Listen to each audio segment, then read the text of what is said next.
I'm just kind of giving a little bit of an overview of what I'm going to be talking about this weekend during my 2-part lecture series on dog lines. This is the exercise for this month's Fluid Motion newsletter, and I'm going to be focusing a lot on this little group of obstacles right here, 8, 9, 10, and 11. So this is, like I said, an overview, and I will go into this in detail during the 2-part lecture. And I'm looking at this from my dog size. So Wally is about 22 inches tall and jumps 16. So I'm expecting, if I have handled the first part of this course correctly and he is hopefully where he should be and being efficient, he should be coming over 8 slightly to the outside. So I'm assuming he'll come through this hoop fairly straight, which will give me a rounded approach to 10 and then straight down into 11. And I'm going to apologize right off the bat for my drawing skills. This is my first time using my Apple Pen with this, so take into account that this is not exactly what it's going to look like, but giving you an idea. So if I have handled this hopefully correctly, and because he has come, it sets an extension up here from this tunnel, right? So he should be, oh Lord, coming, and that's where I'm getting that outside look, is because of that, right? Because he's doing this big loop in extension. So that should give me this path that I'm hopefully looking for. And honestly, this hopefully is a little bit more like that.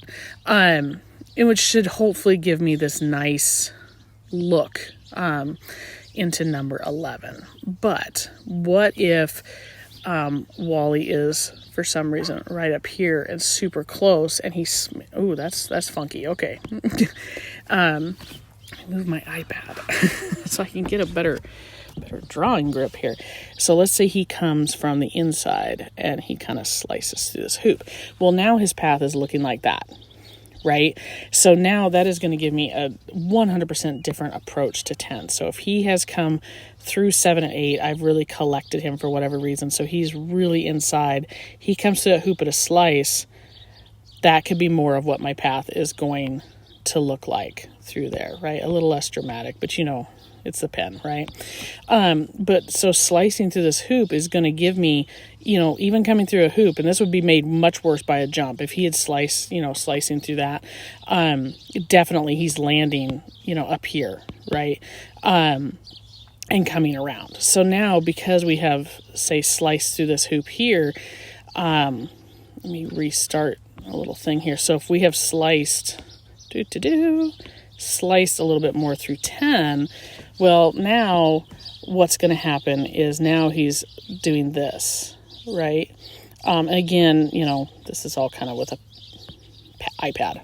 So now my path for 8, 9, 10, 11 is quite wonky, and things just continue to compound, because now if I am slicing through 11, now getting to 12 is going to look like this, right? So it just kind of creates this wonky thing that it could continue all the way now to 13, right? Depending on how they're taking it. Now I could be having this slice going like that, not so dramatic, going towards number 7.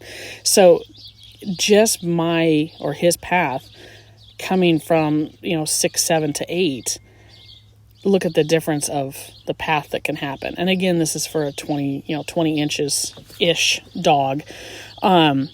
But that kind of gives you that idea, so my handling as my dogs are coming, through this loop here, oh Lord, is I don't want them to be super tight against this inside wing right here, right? I kind of want them to be out, because the further out they are on 8, right, down there, what that gives me is this nice path up into 9, which then, I'm just doing all sorts of, gives me this path up into 9, which then gives me this better path to 10. And obviously, again, pencil, hopefully it shouldn't look quite like that, but hopefully you guys get the idea.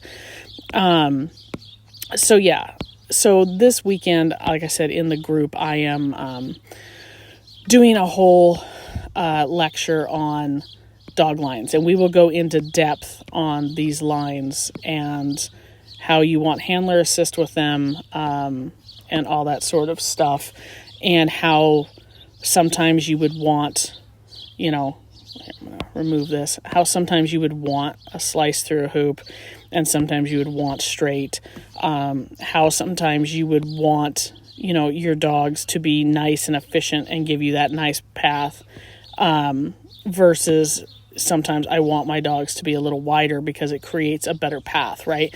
And especially with jumps, your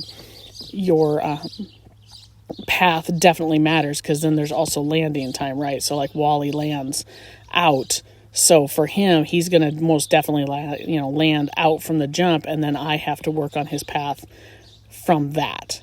You know what I'm saying? So yeah, we're going to go into depth. It's the first lecture is Saturday, 10 a.m. and it's in the Fluid Motion community. And